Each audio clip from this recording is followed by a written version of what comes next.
నీ భారము, నీ ప్రయాసము తీసివేసినది ఎవరు? జీవమగల దేవుడే కాదా?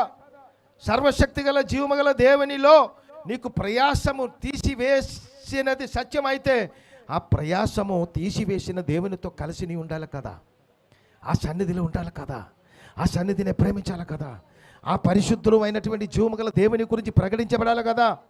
ఒక్కరొక్క సహాయం చేసినట్లయితే లోకములలో కేవలము మనం ఏదో ఒక ప్రార్థన చేసి ఆ ప్రార్థనకి దేవాదేవుడు జవాబు ఇచ్చినట్లయితే, ఇచ్చినది మనకి తెలిసిన మనతో చెప్పలేను అనుకో, మేము ప్రార్థన చేశారు, వాళ్ళు గొప్ప మేలు పొందుకున్నారు, ఇప్పుడు చెప్పలేదు, కంప్లైంట్ చెప్తారు కదా. ఇక్కడ దేవాదేవుడు చెప్పిన మాట ఏంటి తెలుసా? అత్య ఉన్నతమైన వాగ్దత్తం అది. ప్రయాసపడి భారము మోసుకున్న సమస్త జనులారా, మీరు నా యొద్దకి రా, నేను మీకు విశ్రాంతి కలిగజేస్తాను.